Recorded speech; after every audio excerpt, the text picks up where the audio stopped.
ಈ ಸಮಾಜದಲ್ಲಿ ಎಲ್ಲಿ ನೋಡಿದರೂ ಕೊಲೆ, ಸುಲಿಗೆ, ಅನ್ಯಾಯ, ಅತ್ಯಾಚಾರ, ಅನಾಚಾರದ ಅಲೆಯು ಎದ್ದು ಕಾಣ್ತಾ ಇದೆ. ಇಂಥವನ್ನೆಲ್ಲ ಮೆಟ್ಟಿ ನಿಲ್ಲಬೇಕೆಂದರೆ ನಮ್ಮಂತ ನಿಷ್ಠಾವಂತ ವಕೀಲರು ಬೇಕು ಈ ನಮ್ಮ ಜಿಲ್ಲೆಗೆ. ಆ ಮೋಸ ಮಾಡುವವರನ್ನ ಕಟಕಟೆಯಲ್ಲಿ ನಿಲ್ಲಿಸಿ ವಾದ ಪ್ರತಿವಾದಗಳೊಂದಿಗೆ ಆ ನ್ಯಾಯಾಲಯದಲ್ಲಿ ವಾದಿಸಿ ನ್ಯಾಯ ದೇವತೆ ನನ್ನಂತ ಜಯ ಬೇರೆ ಬಾರಿಸುವ ಜಯ ದೇವನನ್ನ ಅಪಾಯಿಂಟ್ ಮಾಡಿರುವಾಗ ಅದ್ಯಾವ ನಿರಪರಾಧಿಗೂ ಶಿಕ್ಷೆ ಆಗಲಿಕ್ಕೆ ನಾನು ಬಿಡುವುದಿಲ್ಲ. ಕೊಲೆ, ಸುಲಿಗೆ, ಅನ್ಯಾಯ, ಅತ್ಯಾಚಾರ, ದರೋಡೆ ಹೆಚ್ಚುತ್ತಿರುವ ಈ ಸಮಾಜವನ್ನ ಹೇಗಾದರೂ ಮಾಡಿ ಸುಧಾರಿಸಲೇಬೇಕು. ಹೇಗಾದರೂ ಮಾಡಿ ಸುಧಾರಿಸಲೇಬೇಕು.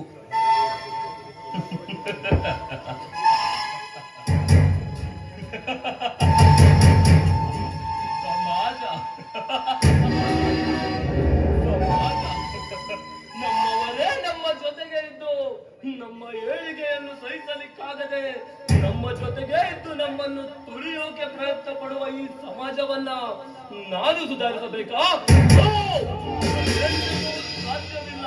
ಹೊಳ ಕೊಟ್ಟರೆ ಸಾಕು ಈ ಜಯದೇವ್ ಯಾವ ಅಪರಾಧಿಯನ್ನ ಕೂಡ ನಿರಪರಾಧಿ ಮಾಡಬಲ್ಲ, ಯಾವ ನಿರಪರಾಧಿಯನ್ನು ಕೂಡ ಅಪರಾಧಿ ಮಾಡಬಲ್ಲ. ಅಷ್ಟೇ ಯಾಕೆ ರೇಪ್ ಮಾಡುವ ರೇಪಿಸ್ಟ್ ಗಳನ್ನು ಕೂಡ ನಿರಪರಾಧಿ ಸಾಬೀತು ಮಾಡಬಲ್ಲ ಸೋಲಿಲ್ಲದ ಸರದಾರಾಯಿ ಜಯದೇವ್. ಎಲ್ಲಿಯವರೆಗೆ ನಮ್ಮ ದೇಶದ ಜನರು ಈ ರೇಪ್ ಮಾಡಿದವರನ್ನ ರೇಪ್ ಮಾಡಿದ ದಿನವೇ ಗುಂಡಿಟ್ಟು ಕೊಲ್ಲುವುದನ್ನ ಬಿಟ್ಟು ಆ ರೇಪ್ ಆದವರ ಫೋಟೋ ಹಿಡಿದುಕೊಂಡು ಕೈಯಲ್ಲೊಂದು ಕ್ಯಾಂಡಲ್ ಹಿಡಿದು ಮೆರವಣಿಗೆ ಮಾಡುತ್ತಾ ನ್ಯಾಯಾಲಯದ ಮೊರೆ ಹೋಗುತ್ತಾರೋ ಅಲ್ಲಿಯವರೆಗೆ ನಮ್ಮಂತ ನ್ಯಾಯ, ನೀತಿ, ಧರ್ಮ ಇವನ್ನೆಲ್ಲ ಮೆಟ್ಟಿ ವಾದ ಮಾಡೋ ನನ್ನಂತ ಭ್ರಷ್ಟ ವಕೀಲರಿಗೆ ಅದ್ಯಾವ ಭಯವೂ ಇಲ್ಲ.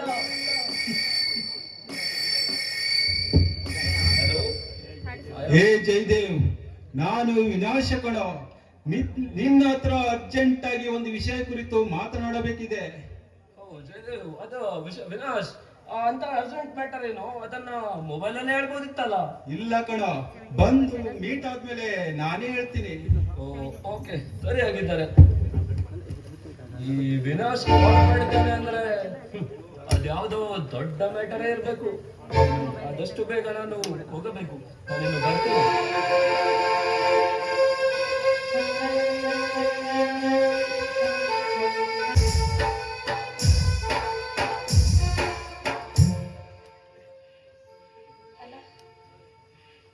ಇಷ್ಟೊತ್ತಾದ್ರೂ ಇನ್ನೂ ಮನೆಗೆ ಬಂದಿಲ್ಲ.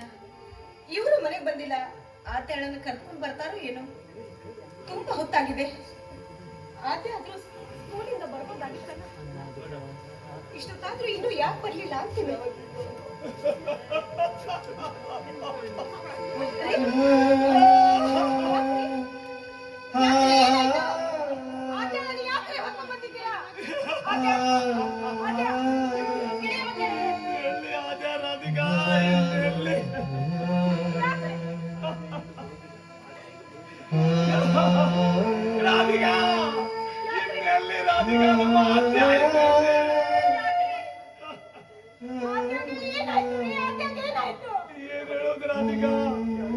ಯಾರೋ ಪಾಪಿಗಳು ಅವಳನ್ನ ಎಳೆದುಕೊಂಡು ಹೋಗಿ ಅವಳನ್ನ ಈ ರೀತಿ ಮಾಡಿಬಿಟ್ಟು ರಾಧಿಕಾ.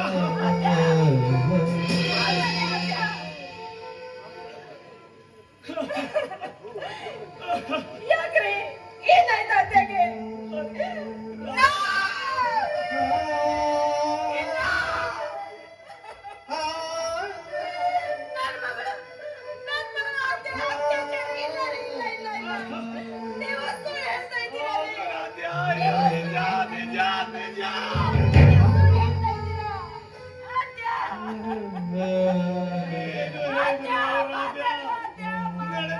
ಸತ್ಯ ಸತ್ಯ ಸತ್ಯ.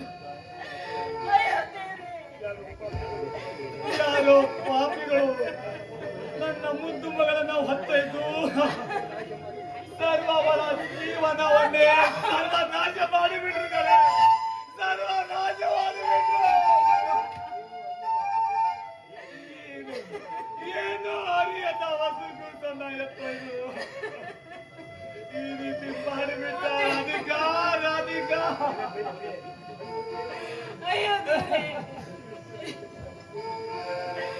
ನಮ್ಮಂತ ಬಡವರಿಗೆ ಯಾಕಪ್ಪ ಈ ರೀತಿ ಘೋರವಾದ ಶಿಕ್ಷೆ ಕೊಡ್ತೀಯ?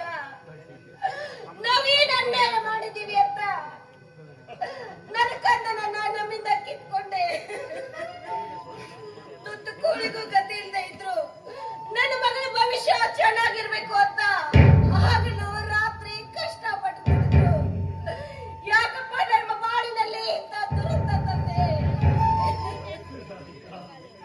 ರಾಧಿಕಾ, ನೀನು ಪೂಜಿಸುವುದು ಆ ದೇವರಲ್ಲ ಕಡೆ, ದೇವರಲ್ಲ. ಕಲ್ಲು ಶಿಲಾಗಿ ಗುರುವ ಆ ಕಲ್ಲು ಬಂಡೆಯನ್ನ ಕಡೆ ಪೂಜಿಸುವುದು. ಸ್ವಾಮಿ, ನೀವು ಹೇಳ್ತಾ ಇರೋದು ನಿಜ. ನಾವು ಪೂಜಿಸುವ ದೇವರು ನಮ್ಮ ಮನೆಯಲ್ಲಿ ಇರಬಾರ್ದು ರೀ, ನಮ್ಮ ಮನೆಯಲ್ಲಿ ಇರಬಾರ್ದು. ರಾಧಿಕಾ, ರಾಧಿಕಾ, 5 ವರ್ಷದ ಮೇಲೆ ನಮಗೊಂದು ಈ ಮಗು ಆಯ್ತು ಅಂತ ನಾವೆಷ್ಟು ಅವಳದ ಕನಸನ್ನ ಕಂಡಿದ್ದೆ. ಆದರೆ ಕ್ಷಣಾರ್ಧದಲ್ಲಿ ನಮ್ಮ ಕನಸನ್ನ ಯಾರು ಸರ್ವನಾಶ ಮಾಡಿಬಿಟ್ಟಿದ್ದಾರೆ. ನನಗೆ ನಂಬಲಿಕ್ಕೆ ಆಗ್ತಾ ಇಲ್ಲ ಕಣೆ, ನಂಬಲಿಕ್ಕೆ ಆಗ್ತಾ ಇಲ್ಲ.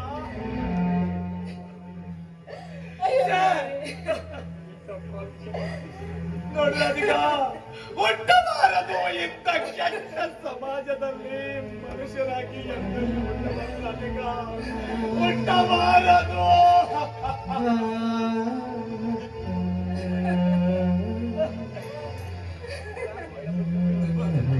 ರಾಧಿಕಾ, ನಮಗೊಂದು ಮಗು ಆಯ್ತು. ಅವಳನ್ನ ಡಾಕ್ಟರ್ ಅಥವಾ ಇಂಜಿನಿಯರ್ ಮಾಡಬೇಕೆಂಬ ನಮ್ಮ ಕನಸಿನ ಕೋಟೆಯನ್ನ ಕ್ಷಣಾಂತದಲ್ಲಿ ಯಾರ ದುರುಡರು ಮುಚ್ಚು ನೂರು ಮಾಡಿಬಿಟ್ಟು.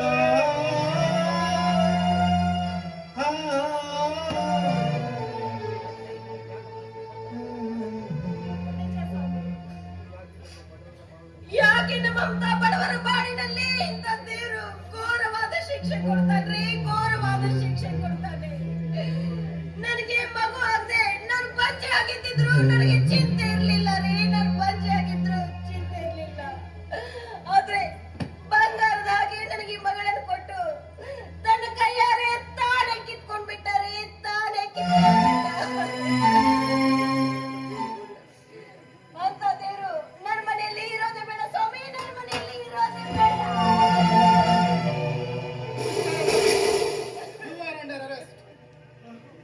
ಯಾರು ಯಾರು ಏನು ಏನು ಸರ್, ನನ್ನನ್ನು ಅರೆಸ್ಟ್ ಮಾಡ್ತೀರಾ? ಯಾಕೆ ಸರ್ ಅಂತ ತಪ್ಪು ನಾನು ಮಾಡಿದ್ರು ಸರ್? ಏನು ಮಾಡಿದ್ದೇನೆ? ನನ್ನ ಮನೆಯಲ್ಲಿ ಮುದ್ದಾದ ಮಗು ಹೆಣವಾಗಿ ಬಿದ್ದಿದೆ. ಅವಳ ಶವ ಸಂಸ್ಕಾರ ಹೇಗೆ ಮಾಡಿರ್ಬೇಕೆಂಬ ಚಿಂತೆ ಈ ರೀತಿ ಶವದ ಮನೆಯಲ್ಲಿ ಬಂದು ನನ್ನನ್ನು ಅರೆಸ್ಟ್ ಮಾಡ್ತೀರಾ ಸರ್? ಅರೆಸ್ಟ್ ಮಾಡ್ತೀರಾ? ಅವಳ ತಪ್ಪು ನಾನೇನ್ ಮಾಡಿದ್ವಿ ಸರ್? ನಾನೇನ್ ಮಾಡಿದ್ವಿ? ನೋಡಿ ಅರುಣ್, ನಿಮ್ಮ ಮನೆಯಲ್ಲಿ ನಡೆಯುವ ಈ ಕಾರ್ಯಕ್ಕೆ ನೀವೇ ಕಾರಣ ಎಂದು ನಮಗೆ ಸ್ಟೇಷನ್ ನಲ್ಲಿ ಯಾರು ಕಾಲ್ ಮಾಡಿ ತಿಳಿಸಿದ್ದಾರೆ. No! ಇಲ್ಲ! ನನ್ನ ಮಗುವಿನ ಸಾವಿಗೆ ಕಾರಣ ನಾನಲ್ಲ. ನೋ, ಇದು ಸಾಧ್ಯವಿಲ್ಲ. ಸರ್, ನಿಮಗೆ ಕೈ ಮುಗಿದು ಬೇಡ್ಕೊಳ್ತೇನೆ, ನನ್ನ ಮಾತನ್ನ ನಂಬಿ ಸರ್. ಸರ್, ನಮ್ಮ ಮನೆಯಲ್ಲಿ ನನ್ನ ಮಗಳ ಮೇಲೆ ನಡೆದಿರೋದು ಅತ್ಯಾಚಾರ ಸರ್, ಅತ್ಯಾಚಾರ. ಅಂಥದ್ರಲ್ಲಿ ನೀವು ಬಂದು ಈ ರೀತಿ ಕೇಳ್ತಾ ಇದ್ದೀರಲ್ಲ, ನೀವು ಮನುಷ್ಯರೇ ಸರ್? ನೋಡಿ ಮಿಸ್, ನಿಮ್ಮ ಮನಸ್ಸಿನ ನೋವು ನನಗೂ ಅರ್ಥವಾಗ್ತಾ ಇದೆ. ಆದರೆ ಇದಕ್ಕೆಲ್ಲ ಕಾರಣ ಏನು ಎತ್ತ ಎಂಬುದು ನನಗೂ ಕೂಡ ಸರಿಯಾಗಿ ತಿಳಿದಿಲ್ಲ. ಆದ್ರೂ ನಿಮ್ಮ ಮನೆಯಲ್ಲಿ ನಡೆದಿರುವುದು ನಿಮ್ಮ ಮಗಳ ಅತ್ಯಾಚಾರ ಅಲ್ವಾ? ಅದಕ್ಕೆ ನಮಗೆ ಬಂದ ಇನ್ಫಾರ್ಮೇಶನ್ ಪ್ರಕಾರ ನಾವು ಎನ್ಕ್ವೈರಿ ಮಾಡುವುದು ನಮ್ಮ ಧರ್ಮ.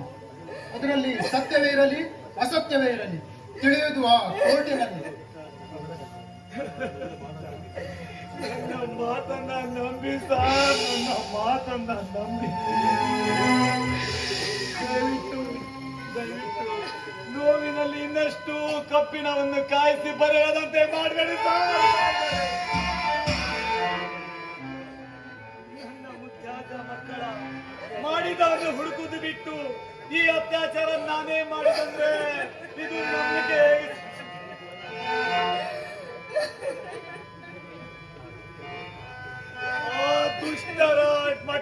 ತಲುಪುವ ತನಕ ನನಗೆ ಯಾವ ತರ ನಿದ್ದೆ ಇಲ್ಲ.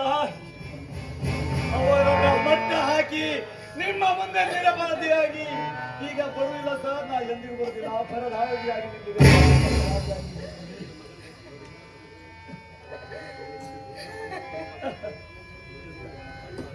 ನಮ್ಮ ಗಾದ ಗತಿ ಇನ್ಯಾರ ಬಡ ಮಕ್ಕಳಿಗೆ ಆಗ್ಬಾರ್ದು ಸರ್, ಆಗ್ಬಾರ್ದು. ದಯವಿಟ್ಟು ಸರ್ ಈ ಬಡವನ ಮಾತನ್ನ ನಂಬಿ ಸರ್. ನೋಡಿ ಅರುಣ್, ಇಲ್ಲಿ ನಮ್ಮ ತಪ್ಪು ನಿಮ್ಮ ತಪ್ಪು ಅನ್ನೋದಕ್ಕಿಂತ ನಮಗೆ ಬಂದ ವರದಿಯ ಬಗ್ಗೆ ನಾವು ತಿಳಿಯುವುದು ಅನಿವಾರ್ಯ. ನಮ್ಮ ಕಾಲಿಗೆ ಬಿದ್ದು ಬೇಡುವುದಾಗಲಿ, ನಮ್ಮ ಮುಂದೆ ಹತ್ತು ತೋರಿಸುವುದು ತಪ್ಪು. ಇಲ್ಲಿಯವರೆಗೂ ಮಾನವೀಯತೆಯಿಂದ ನಿಮ್ಮಲ್ಲಿ ಕೇಳಿಕೊಂಡಿದ್ದೆ.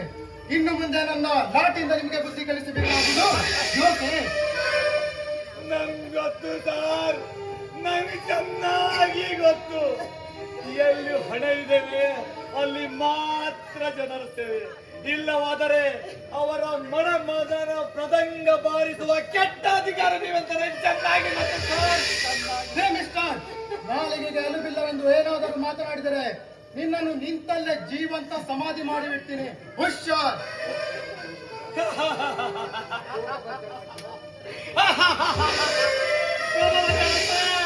ಕೋಪ ಬಂತಲ್ಲ, ಇನ್ನೆಷ್ಟು ಕೋಪ ಬರಬೇಡ ನನಗೆ.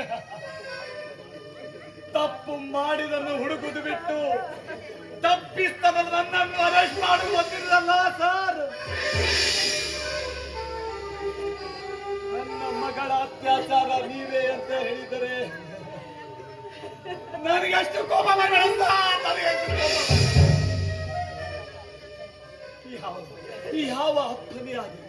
ಯಾವ ಅಪ್ಪನೇ ಆಗಲಿ ತನ್ನ ಮಗಳನ್ನ ಕಾಮದ ದೃಷ್ಟಿಯಲ್ಲಿ ನೋಡುವನೇ? ಇಲ್ಲ ಸರ್, ಇಲ್ಲ ಇಲ್ಲ ಇಲ್ಲ.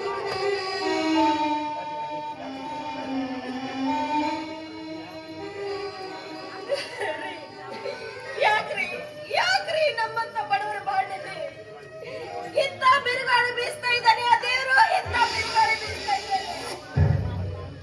ಆದ್ಯ ನೋಡಮ್ಮ, ಎದ್ದು ಕಂತರ್ ನೋಡ್ಕಂದ. ನಿನಗೆ ಆಗಿರುವ ಅನ್ಯಾಯಕ್ಕೆ ನಾವೇ ಹೋರಾಡಿ ನಾವೇ ಸ್ಟೇಷನ್ಗೆ ಹೋಗಿ ಕಂಪ್ಲೇಂಟ್ ಕೊಡೋಣ ಅಂದ್ರೆ ಅದಕ್ಕಿಂತ ಮುಂಚೆನೆ ನಿಮ್ಮಪ್ಪನೇ ಅಪರಾಧಿ ಅಂತ ಪೊಲೀಸರು ಇಲ್ಲಿವರೆಗೂ ಬಂದಿದ್ದಾರೆ. ಆದ್ಯ ನೋಡಮ್ಮ, ನೋಡು ನಿಮ್ಮಪ್ಪನೇ ನೆರೆ ಆಟವನ್ನ. ಆದ್ಯ ಅಯ್ಯೋ ರೀ ಅಮ್ಮ, ನನಗೆ ಅಪ್ಪ ಏನೇನು ಹೇಳ್ತಾ ಇದ್ದಾನೆ. ಅಮ್ಮ ಅಯ್ಯೋ ಆದ್ಯ,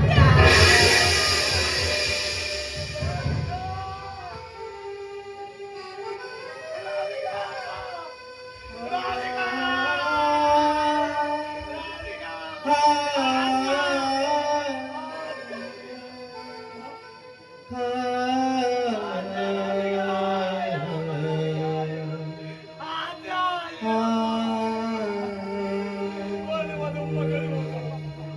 ನನ್ನನ್ನು ನೀನು ಕೂಡ ನನ್ನ ಅಪರಾಧ ಮಾಡಿ ಹೋಗಿದ್ಯಾ?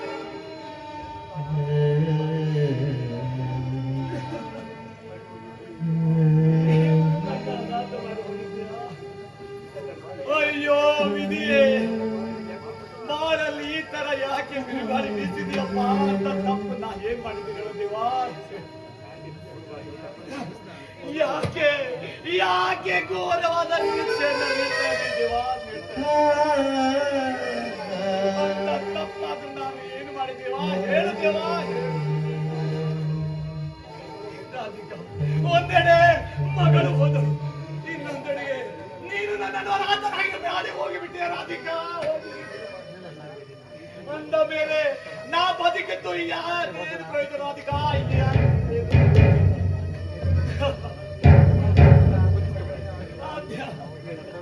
ಹೇಳಮ್ಮ ರಾಧಿಕಾ,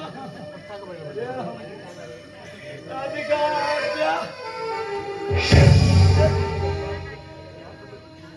ಯಾಕಮ್ಮ ಬಿಟ್ಟು ಹೋಗಿ ನನ್ನನ್ನು ಯಾಕೆ ಪಾಪಿಯನ್ನಾಗಿ, ಏನೂ ಇಲ್ಲದ ಪಾಪಿಯನ್ನು ತಪ್ಪನೆಯಾಗಿ ಮಾಡಿ ಬಿಟ್ಟು ಯಾಕೆ ರಾಧಿಕಾ?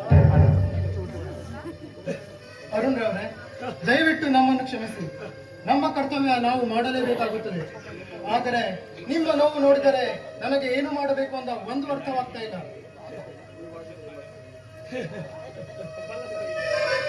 ನೀವಾದರೂ ಏನ್ ಮಾಡ್ತೀರಾ ಸರ್? ಏನ್ ಮಾಡ್ತೀರಿ? ಈಗ ನಿಮಗೆ ಬೇರೆ ಯಾರಾದರೂ ಕಾಲ್ ಮಾಡಿ ಅರುಣ ಹೆಂಡತಿಯನ್ನ ನಾನೇ ಕೊಲೆ ಮಾಡಿದಂದ್ರೆ ನೀವು ನಂಬಲೇಬೇಕಲ್ಲ ಸರ್, ನಂಬಲೇಬೇಕು. ರಾಧಿಕಾ ರಾಧಿಕಾ ನೋಡಿದ್ದೇನೆ ನಮ್ಮಂತ ಬಡ ಜನರ ಕೂಗು. ಬೇಗ ಬೇಗ ಇವರ ಪ್ರಾಮುಖ್ಯತೆ ಮುಗಿಸಿ ಇವನನ್ನು ಸ್ಟೇಷನ್ಗೆ ಕರೆದೊಯ್ಯಬೇಕು.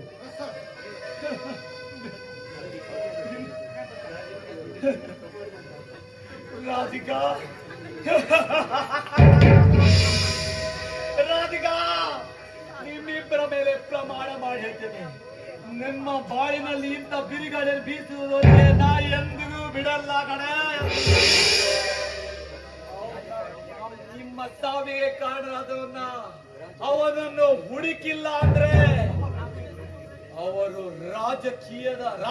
ರಾಜಕೀಯದೇ ಆಗಿರ್ಲಿ, ಅವನನ್ನ ಹುಡುಕಿ ಅವರನ್ನ ಕೊಚ್ಚಿ ಹಾಕಿಲ್ಲ ಅಂದ್ರೆ ಸಾಧ್ಯ.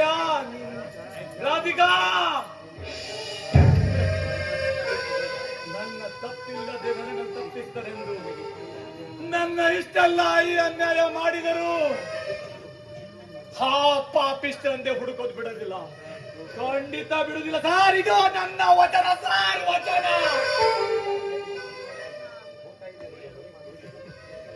ನೋಡಿ ಅರುಣ್, ನಿಮ್ಮಾದೇನಿದ್ದರೂ ಕೋರ್ಟಿನಲ್ಲಿ ನೋಡಿದರಾಯ್ತು. ಈಗ ನಡೀರಿ ಸ್ಟೇಷನ್ಗೆ, ಎಳೆದುಕೊಂಡು ಬನ್ನಿ. ನ್ಯಾಯ ಎಲ್ಲಿದೆ, ನ್ಯಾಯ ಎಲ್ಲಿದೆ, ನ್ಯಾಯವು ಕಾಣದ ಈ ಜಗದಲ್ಲಿ